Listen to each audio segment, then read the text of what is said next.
yung kabats mo, ipinost yung kwan mo, yung TikTok mo. Samantalang ako asawa mo. Hindi mo ako mabigyan ng TikTok na ayaw mo ng TikTok. Eh, kagandahan nga po kasi nga may nagbibigay sa amin ng... Ako, makita ko yung boyfriend ko sumayaw ng tahong ni Carla, tapos sinend sa GC ko. Ma'am, gagawan ko po kayo ng tahong ni Carla na TikTok po. Promise, gagawan ko po kayo on the spot ngayon. Magkaayos lang. Ayan. Umakarot-karot ang tahong ni Carla. Wala niyo naman po akong pahirapan na aking kalooban. Mag-iisang buwan na po akong ganito. Ang layo ko po sa kanila. Inuwa ko lang naman po, papatawad niya ako. Ganito pong gawin natin. Pwede ba, ma'am? Tutulungan ko rito. Hanap po kami ng paraan na para mabigyan po itong solusyon ng problema nyo. Pero tulungan nyo rin kami. Paano nyo kami matulungan? Pakinggan nyo po kami doon sa mga sasabihin namin sa inyo. Ito naman ay para sa inyong anak. Sorry, ma'am, kung wala lang kayong anak sana, hindi na kami makikialam. Now, ma'am, please, magbati na muna kayo ni Sir Alangan sa mga bata. Give it a chance. Kapag hindi po ito nag-work, ma'am, sabihin natin mga 1 month. Pag 1 month hindi po nag-work out to, ako na po mismo ang sasabi sa inyo, wag mo na itong patawarin at split na kayo. Hindi na po. Ayoko na po talaga. Ayaw mo na. Ma'am, ito ng tanong Kahit ko. idol ko po kayong dalawa ni Ivana. Opo, sige ma'am, hindi na kita pipilitin. Ma'am, sorry isang tanong na lamang. Wala bang third party involved kaya po kayo nagmamatigas? Wala po talaga. Ano pong Yun po guarantee? iniisip niya, may iba. Eh, alam naman po lahat ng mga tao dito sa amin, hindi po talaga ako Pero namalo. ma'am, pero kung wala naman palang iba at hindi totoo yung selos, you have to prove it to him. Hindi yung nagselos siya, magagalit kayo at makikipaghiwalay na kayo because naging seloso siya. O baka naman guilty Siya ka. naman- Sorry siya naman mama, po, sorry mama, naman po. sorry. I think mali ka rito. Kasi kung nagsiselos siya sa'yo, at hindi naman pala sobrang pagkaselos, sinasabi lang niya TikTok. Kung hindi naman totoo, then prove Meron it to pa him. po, nung Ma'am, hindi po kami nag-uusap, nagpahanap po siya ng ka-chatmate doon sa asawa ng kaibigan ko na naghiwalay na din po ngayon dahil sa amin. Ivana, ano masasabi mo? Mga 30 Na-stress years ka na? old lang daw ho. si Ivana na-stress na po.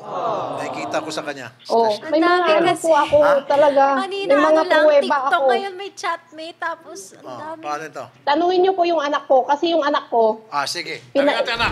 Juana, nakinig ka ba sa ano? Anong Opo. pwede mong sabihin sa mama at sa papa mo? Siyempre, di ba, mahirap kasi maghiwalay ang magulang. Gusto niyo po marinig kung saan po nagsimula lahat? Go ahead po. Yun po yung nagsimula po na umuwi po kami dito mag-ina. Tapos po halos simula po nun hindi na po kinakausap ni mama si papa ko. Kaya po si papa kung sino-sino na pinagseselosan kasi po hindi po siya kinakausap ni mama. Kung sino-sino na lang po napiisipan ni papang pagselosan para po siya nababaliw. Bakit ayaw kausapin na ni mama si papa noon? Gawa po yung pag-uwi po namin dito, sinama ko po yung anak ko. Okay. Nung sinama mo yung anak mo, pag uwi dyan, si mama mo nagtampo at hindi na kinakausap si papa. Opo, pati po yung kapatid ko po, bibihira po niya ipakausap. So, bakit Kay papa po. yun lang yung dahilan? Opo. Kaya po si Papa para na po nababaliw kung sino-sino na pinagseselosan. Tapos po may time pa po noon si Papa nagpaalam po sa akin kung pwede daw po siyang makipag-chat. Sabi ko po ayoko. Kasi po hindi naman po siya nakikipag-chat. Lagi ko lang po siyang ka-video call. Kahit nga po gabi, kahit po nasa trabaho siya, ka-video call ko lang po. Sorry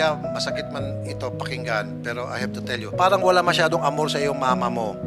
Matagal naman na po yun. Nag-aaral pa po ako. Kaya nga po nakapag-asawa ko ng maaga. Anong dahilan bakit yung mama mo, sorry again hindi ka niya ganon ka importante para sa kanya? Kasi pinagtatanggol ka ni Papa, ayaw niya. Lagi po tinatanong sa akin ni Papa, bakit daw ganyan lagi sa akin si Mama?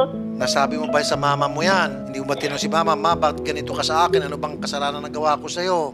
Ako po galit na galit din po ako dyan kay Mama. So, hindi na kayo nag-uusap ni mama ngayon. Hindi po, blinak niya po ako sa Facebook. So, damay-damay na talaga. Joanna, kailan pa nagsimula nung napansin mo yung time na yung mama mo nagpapakita na ng kakaibang kilos na walang pagmamahal sa'yo? Nag-aaral pa po ako noon, grade 8 po. Sus, ano yung unang matatanda mong ginawa niya na nasaktan ka at papapakita na wala siyang pagmamahal sa'yo? Nung nagkaroon po siya ng lalaki, nung nagpunta po kami dun sa resort. Tapos, nakita mo yon. Opo. So, nakita mo na meron siyang lalaki doon sa resort. Anong sumunod na nangyari? Si Papa din po, nagkaroon na rin ng babae. So, nagkanya-kanya na sila. Joanna, sinong mas mahal mo ngayon? Si Papa, si Mama? Si Papa po, kahit simula pa lang po nung una, Kasi po si Papa naiintindihan ako, si Mama hindi. Laging hindi pinapairan ni Mama galit. Pero hindi siya marunong tumanggap ng paliwanag. Magpapaliwanag siya, ikaw pa rin masama. So maraming beses ka nagpaliwanag sa kanya pero hindi kanya maunawaan. Opo, tapos di pa kakausapin. Ikaw ba'y nakapagsumbong na sa iyong mga nakakatandang mga kamag-anak, sa halimbawa sa lola? Kailangan may bubuga mo yan. Buti nga, naibuga mo ngayon. Meron ka bang napagbubugahan ng sama mo ng loob na yan? Halimbawa sa mga tito mo, tita mo, lola mo. Wala po. So, paano ito, Joanna? Ayaw na ni Mama makipagbalikan kay Papa. Si Papa mo nagmamakaawa. Lahat ginawa na namin. Nakikinig ka naman kanina. Talaga nagmamatika si Mama mo. Ayaw na makipagbalikan kay Papa. Naapektuhan ka, no? Naapektuhan ka, no? She's affected. Kasi sa akin, Sir Rafi, sobrang importante sa akin ng mama ko. Lalo na yung papa ko. Tapos, ganyan din, di kami nag-usap hanggang sa nawala yung tatay ko. I think forgiveness is very important. Kasi, don't wait for it to be too late. Kasi, magkakaroon kayo ng bigat sa kalooban nyo. Paano to? Si Mama ayaw patawarin si Papa, maging yung anak. Kasi yung nanay yung ayaw niya Kahit Yeah. yung anak niya, lumalapit na, pati yung asawa, nagmamakaawa. Parang, ano ba naman yung last chance, di ba? Ang sinasabi naman kasi ni Mama, sawang-sawa na siya. Kahit na dalawa daw tayo makiusap, nagmamakaawa tayo, which hindi na tayo, last na yung pakikiusap natin. I'm not gonna dare na pakiusapan pa ulit siya na parang nagbibig na tayo. I'm not gonna do that. Enough is enough. Tatay George, alam ko po ngayon, nasa Saudi kayo, mahirap, mag-isa kayo, puro kayo trabaho. Siyempre, mabigat ngayon yung pinagdadaanan nyo. Pero para sa akin, magpalakas po kayo para sa anak nyo. Kayo po ang tatay, kayo ang mahal niya. Siyempre, sa nakikita ko para siyang daddy's girl, mahal na mahal ka niya. Kapag hindi talaga nagkakaayos, may dahilan ng Diyos. Alam kong nagsisisi din kayo sa mga nangyari. Hindi na natin maibabalik yun Pero work on a better you. In the future, hindi pa natin masasabi, malay mo si Ma'am Marichel po, bigla kayong papatawarin. So, sa ngayon po, para na lang po sa anak nyo, magpalakas kayo, magpatatag kayo dyan. Huwag po kayo masyadong iiyak, huwag po kayo masyadong mag-stress. Hello, Joanna? Hello po. Alam ko sobrang hirap yung sitwasyon mo ngayon na nasa gitna ka, na nag-aaway yung nanay mo, syempre, tsaka yung tatay mo. Napaka-importante kasi yung pamilya Bilang ikaw, kailangan mo, nahirapan mo mag-ganyan. Na-stress ka na, no? Pagpamilya kasi, I know, makapamilya ka kasi. Kita ko naman, alam ko naman, mahal na mahal mo yung family mo. Dito kasi pag nagpa-apekto ka, hindi ka na makadiskarte. Pati si Sherry naiyak. Wala na. Kahit nga ako, naawa talaga ako dito kay tatay. Lalo na dun sa bata. So, Tay, meron kayong gustong sabihin, Tay, kanina? Ito po, sir, gusto na rin lang po talaga niya na wala na po kami. Paano po yung bahay namin at saka yung pera namin na nasa bangko niya? Ang tawag po niya. Nakapangalan po lahat sa kanya. Kasal kayo, sir, Kasal tama? po kami. Okay. Kahit pa nakapangalan, lahat ng ari-arian niya, kahit pa yung langgam at ipis sa bahay ninyo nakapangalan sa kanya, hatiin yung ipis, hatiin yung langgam. Kasi ang tawag niya, conjugal po. Okay? Pera niya, pera mo, pera mo, pera Katulad po niya. yung bahay namin. Ayaw po niya. Sir, wala siyang magagawa. Okay. Ma'am Marichel, Hello po. yung pong property ninyo, bahay at lupa, yan po'y i-dispatch at hati kayo dyan ni Sir. Ayoko po sanang ibenta kasi sabi po niya noon sa anak namin na isa, dun sa lalaking anak namin. Ma'am, Gusto na nga ho niya noon no. Yung property na yon, pag-aarin yung dalawa, hindi ikaw magdidikta sa terms. Dapat dalawa kayong magkasundo kung anong dapat gawin dyan. Umpisa natin kay Sir. Sir, anong gusto mong mangyari sa property? Ibenta ko po. Ma'am, ibibenta. Kahit sino po, wala siya pong kahit Tawag mo sino sa po, Atty. wala Garrett. po siyang naikuan dyan. Paano po yung pera namin na nasa bangko? Yung pera sa Mga bangko, pera po hati din namin. kayo. Ma'am, pating sa pera sa bangko, ayaw mo rin ibigay sa kanya? Ayaw mo siyang hatian? May utang ka po siya sa mama ko Tapos 4 na buwan na ho siyang hindi nagpapadala. Naku ma'am, nagpapakandalata kayo. Very obvious sa akin ngayon.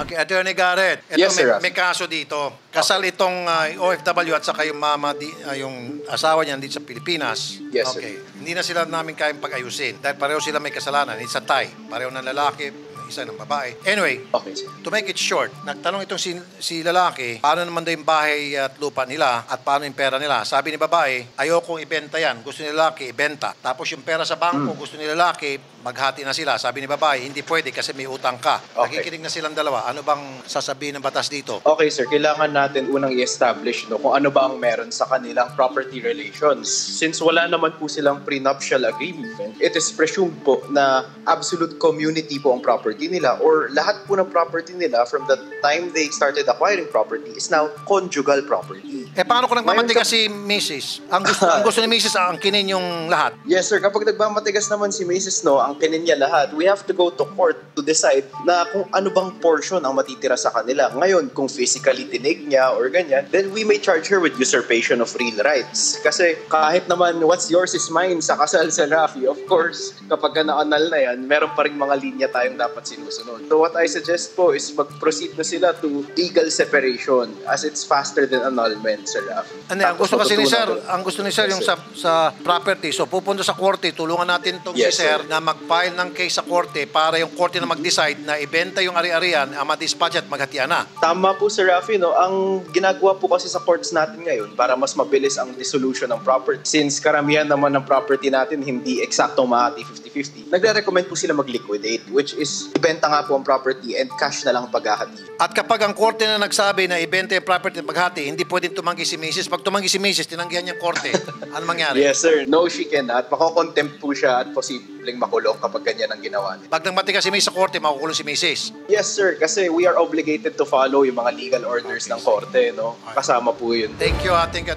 Ma'am, lalabanan mo ba yung korte? Hindi. Yes or no lang. Dahil kapag sinabi mong lalabanan mo yung korte, then pupunta kami sa korte bukas na bukas at re-request ko si Sir na pumunta sa pinakamalapit na embahada para mag-file ng case para doon sa paghatian ng inyong property. Sir, meron ka bang kamag-anak sa Pilipinas, Sir, na pwede nyo mapagkatiwalaan to represent you? Meron po, sir. Yung aking anak po. Si Joanna? Opo. Okay. Pumunta ka ngayon sa pinakamalapit na embahada ng Pilipinas. Ilagay mo po doon si Joanna as your representative na para humingi ng hustisya sa korte tungkol doon sa hatian ninyo ng property. Ma'am, pangalawang tanong na ito. Papayag ho ba kayo na mahinahon na pag-usapan nyo na ito na kayo po ay maghatian na doon sa property? Or magmamatigas ka, pupunta si Sir sa korte at makakaladkad ka, kakaladkarin ka namin doon sa korte at doon sa harap ng judge, lelekturan kayong pareho, lalo na ikaw. Ihatiin na lang po. Very good. Kami po ay hahanap po ng venue, out of court settlement, na para kayo pag-usapin at paghati-hati ng mga property nyo. Okay, madam? Opo. Joanna. Hello po. Okay, maghati-hati na po sila ng property. Ilan taon ka na ba, Joanna? 20 po. 20. Gusto ko nandoon ka kapag nagkaroon ng hatian sa property, maging involved ka. Okay? Ikaw lang ba nag-iisang anak nila? Dalawa po kami. Okay, kayo mga anak nandoon pag nagkaroon ng hatian. Pwede pong pakausap kay Papa? Sige. Pa, huwag niyo nang ibenta yung bahay. Anak, yan ang magiging kuha ko, anak. Ang gusto ni mama mo, sa kanya mapupunta lang. Hindi naman pwede, anak. Huwag niyo na ibenta, Papa, kahit ibigay mo na lang sa amin ni JM. Hindi, yun na lang ang natin, anak, para pag ako, gusto ko na rin umuwi, anak, ng Pilipinas dahil hindi ko na kaya. Para ipagupto sa kahit dalawa. Sa 10 taon ko rito, pagtatrabaho sa Saudi, ni-alam pa lang, hindi ako nakapili ng gamit ko sa aking sarili. Lahat, pinapadala ko sa mga mo. Pa. Binibigay ko lang sa kanila. Grabe ko, Ramsel. Grabe ko ang ginawa mo sa akin. Sa 50 mil na pinapadala ko sa'yo. Sabon dinadala. Ito lang ako nakuha sa'yo. Hindi ako napagpadala sa'yo. Ito sabihin ko pa sa'yo. Nagpadala ako ng 157 to 5 September. Sabihin nyo, hindi nyo nakuha. Ano klase kayo? Nakikialam kasi si Mama Linda sa mga kwan natin. Away natin kaya ganyan eh. Napakabait po natin ang biyanan ko na yan. Alam ako bakit naging ganyan ang ugali niya. Ibenta na lang natin yung bahay na yun, anak. Ibenta na lang natin. Papa, huwag na ibenta yung bahay na yun. Hindi na tayo nakakapasok, anak, doon sa bahay na yun. Ikaw na nagsabi, nagpasok pa siya ng lalaki doon bago ako umalis. Nung pagkaalis ko pa lang may pumasok na lalaki doon. Joanna, ganito pag binenta kasi ang Joanna, maghahati sila. So si papa mo magbibigay ng pera sa'yo out of that proceeds at ganon din si mama mo. So meron kang perang matatanggap kayong dalawang magkapatid. Okay? At yun ay pwede nyo naman gamitin negosyo or pwede kayong magbili ng property. Okay? Pagbigyan mo si Papa mo rito kasi siyang nasasaktan ng gusto, bukod sa'yo. Dugot pawis ko ang pinagtrabaho ko rito, anak. Kaya ako nag-Saudi lang dahil kayo yung dalawang magkapatid sa iyo ng mama mo. Na ayaw ko maghirap, anak. Nung alam ko naging dalawa na kayo na adik mo, pumunta ako ng Saudi para mabigay ko lahat ng gusto mo. Ang gusto ninyo magkapatid. Mabigay ko lahat sa inyo. Anong ginawa ni mama mo? Marichel, saan ba kayo ngayon? La Union po. Sige po, pupunta po kami dyan sa La Union at doon po sa harap po ng barangay, magkapirmahan para doon sa pagdidispatcha ng mga property ninyo at hati sa gitna. And then yung mga proceeds po noon, kayo po ay magbibigay sa inyong mga anak. Si tatay magbibigay ng share niya sa inyong anak at ikaw din. Okay, ma'am? Opo. Very good. Paano ko makakapunta yung anak kong si Joanna buntis po? Malapit na po mga anak. O di, pag nanganak na lang po, sir. Relax ka na lang muna dyan, sir. Huwag mo nang bigyan pa ng problema sa sarili mo. Magpakalakas ka dyan. Ayoko ma-stress ka, ayoko baka ma-depress ka pa. Huwag na, sir, okay? Sige, babalikan Opo, ka namin, sir. sir. From time to time, tatawagan ka namin, sir, para kumustahin ka dyan, okay? Ingat kayo palagi, sir. Maraming salamat po, Sir Idol, sa inyong naging tulong at ako na po ang aking problema. At least nagkaroon po ako ng linaw sa aking mga yung mga aking mga naipundar na gustong angkinin lahat po ng asawa ko. Kaya Ma'am Ivana, maraming salamat po. Maricel, ang may papayo ko lang sa iyo, sana kung sino man yung lalaki na nag-iikon mo, buhayin ka sana niya ng makwan, na hindi kita sinaktan habang buhay. Hanggang selos lang ako, hanggang salita lang ako, hindi kita sinaktan. Lahat ng gusto mo, binigay ko sa iyo. Yan lang ang masasabi ko sa iyo. Sana bandang huli, huwag ka magsisisi. Yan lang ang masasabi ko sa iyo, Maricel. Sana naririnig mo yung sinabi ko sa iyo. Joanna, pag nanganak ka na, sasamahan ka namin sa Pangasinan at doon ikaw mag-witness sa mangyaring hatian ng properties ninyo, okay? At magkakaroon ka ng share doon, I promise you. Hindi ka madidihado rito. I'll make sure na yung kapakanan mo ay mapangalagaan dito, okay? I guarantee you. Alright. Thank you po. Salamat, Ivana. Thank you po. Hi. Joanna, alam mo, napakalakas mong babae kasi kung ako nasa sitwasyon mo ngayon, sobrang hirap ng pinagdaanan mo pero you're a strong person. Continue being a good person kasi nakikita kong mahal mo pa rin ang nanay mo kahit ganun yung naging trato niya sa'yo at nakikita kong mahal na mahal mo ang tatay mo. Opo. Pero wag na wag ka magkakaroon ng sama ng loob sa kahit sino. Basta continue loving them both. Napaka-blessed mo pa rin. And may blessing ka din syempre dahil buntis ka, 'di ba? Wag ka masyado may stress. Mama Rachel, kami na pong gagawa ng paraan at hanap ng venue dyan sa Pangasinan para paghatian na po yung property ninyo at representative po yung dalawang anak ninyo. Okay, ma'am? La Union po. Walang problema, ma'am. Sa La Union, pupunta po kami dyan. Okay, ma'am? Okay po. Sige po. Meron kang sasabihin kay madam. Idol ka nito. Ayaw mo na magsalita. Pero doon sa dalawa nagsalita ka dito kay madam, ayaw mo. Thank you, Miss Ivana. Hindi raw. Sabi ni Ivana, hindi raw. Humiling siya. Sabi niya hindi. Hindi, kasi po, side lang po nila yung masyado yung pinakinggan eh. Pero okay lang po. Ma'am, hindi ko naman siya pwedeng pilitin. Parang katulad mo, hindi ka namin pwedeng pilitin nung ayaw mo makipagbalikan. Siyempre, hindi ko rin pwedeng pilitin si Ivana na magsalita, magmensahe para sa'yo. Hindi ko siya pwedeng pilitin, ma'am. Di ba? Kasi po yung anak naman po namin ang nag-umpisa ng ng dahilan ng pag-aawayan namin. Pero Ma'am Marichel, nadinig niyo po yung galing po mismo kay Joanna, yung sinabi niya na nararamdaman niya na hindi mo siya mahal ever since grade 8. Napakabigat po nun. Hindi niyo rin po tinanong sa akin kung bakit ganun po yung nararamdaman niya. Kaya ako po may alam ng lahat. Kasi mula po nung nagkaroon ako ng anak, 11 years po kasi ang age gap nila. Mula po nung nagkaroon ako ng isang anak, doon po nagalit yung anak ko kasi iniisip po niya yung anak ko lang na bunso ang mahal ko. Kasi syempre naman po, baby pa eh, kailangan po na alagaan. Ma'am, pasensya na ma'am, makasingit ako ma'am. Nakita ka ng anak mo sa resort na meron kang kasamang lalaki. Doon nag-umpisa siguro yung problema nyo kasi sinita ka ng anak mo at ayaw mong nahuli ka. Boom! Nagkaroon ka ng galit sa kanya kasi bakit kanya nahuli? 2012 po, nalaman ko na may babae na po yung asawa ko. Hindi ma'am, yung sinabi kasi ng anak mo kanina na nakita ka niya sa resort na meron kang kasamang ibang lalaki na witness niya yon at alam mo. Kasama ko po siyang nagpunta doon. O kaya nga, sinama mo pa yung bata, nagagawa ka ng kabalastugan, sinama mo yung anak mo. 2013 na po yun, hiwalay na po kami ng asawa ko It noon. doesn't matter, ma'am. It doesn't matter. Sila. Gagawa ka ng kabalastugan. Sana gawin mo in secret. Huwag mo isama yung anak mo. Huwag mo idama yung bata. Hindi naman po kasi yung barkada ko po yun. Now, at that time, ilang taon pa lang nun si Joanna. Joanna, ilang taon ka lang nun at that time? 12 po or 13. Kita mo yan? Pwede ka na sana kasuhan ng child abuse? In-expose mo yung bata sa ganong klaseng environment? Kasama rin po nun yung kapatid ko. Dalawa sila? In-expose mo sa ganon? Tapos ngayon, ikaw pang magtatampu-tampu dyan sa amin? Nanlalaki ka, kahit na sabihin natin, hiwalay na sila, si papa nila at ikaw, dinala mo sa resort yung lalaki mo at kasama yung mga bata, pinawitness mo. Sana man lang, ma'am, delikadesa, hindi mo sinama yung dalawang bata. Magtambling-tambling ka dyan sa putikan. Walang problema. Ba't mo sinama yung bata sa pagtambling-tambling mo sa putikan? Pati ako Hindi gawin naman mong po kasi bobo. ganun yun. Hindi, ma'am. Kanina, ma'am, naawa ko sa'yo, pero ngayon, alam na this. Anyway, madam, salamat na rin po, madam, at sinagot niyo po ang tawag namin. So again, hindi ko pwedeng pilitin si Ivana kung ayaw niya magbigay ng mensahe sa'yo. Although siya, awak-awak kay mister at saka anak niyo, nagbigay siya ng madamdami mensahe sa iyo, ayaw niya magbigay ng mensahe. And I cannot force her, okay? Ma'am, salamat po sa time na binigay niyo sa amin. Attorney Garrett. Yes, Sir Rafi. Ano ba ang statute of limitation ng child abuse? For child abuser, it depends. No? Kapag ka-sexual po ang harassment, medyo matagal po yan. Nasa years po ang statute of limitation natin. Kapag physical harassment, it could go down to 10, Sir Rafi. Okay. Etong si Mrs. Yes, sir. Bit binitbit niya itong mga minor de edad niyang anak, way back noong 12 and 11 pa lang itong mga bata, ng lalaki ito sa resort at nag-exhibition ito, pinakita niya sa kanyang mga anak. That's a clear case of child abuse, di ba? Sobrang clear, sir. Yes, sir. Alright. So that was 8 years ago. Pasok pa ba? Pasok na pasok yan, Sir Rafi, no? Dahil kailangan tandaan natin na yung ginawa niya is medyo severe po yan. Ina-expose niya sa mga sexual trades, no? Based dun sa cause of action natin, buhay pa yung kaso and we can still file it in court. Sir, nasa akin pa nga yung mga picture na yun, sir eh. Oh, di mas lalo pang lumakas. Di lumakas pa tuloy tayo. Sir, meron ka ng pinanghawakang alas.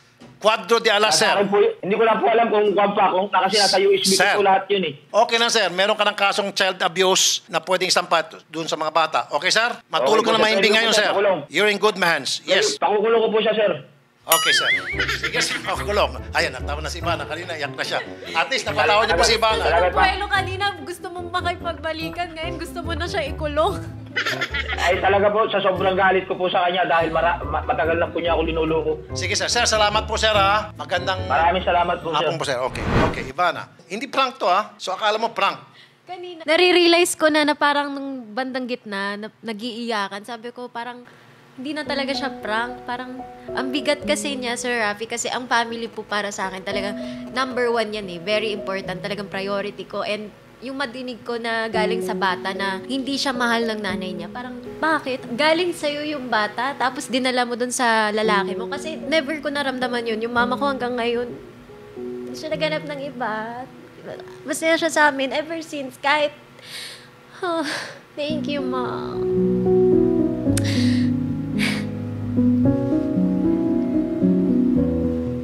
Pero hindi prank to, ha? Okay, tama? Naiyak mo na naman ako, Sir Rafi!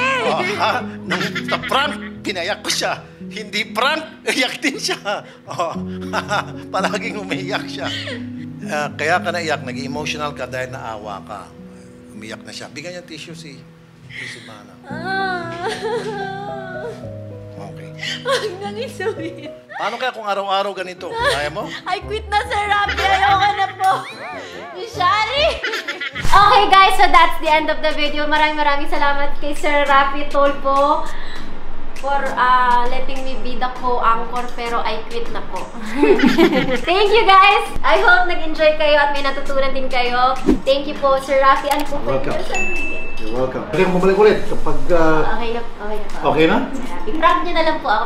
Mas okay na po sa akin yun. Wag na Kasi na ito. po. Okay. Maraming salamat sa pagpunta dito ni Ivana. At nakita niya naman, marunong sana siya. Kaya niya, kaya lang malambot ang puso niya. Puso mamon. Kaya hindi talaga siya bagay rito. Iyak siya araw-araw dito. Dahil maawain siya. Wala tayong magagawa. Yun talagang pagkatao niya, maawain siya. Anyway, salamat, Ivana, sa pagpunta rito. Ingat ka palagi, God bless.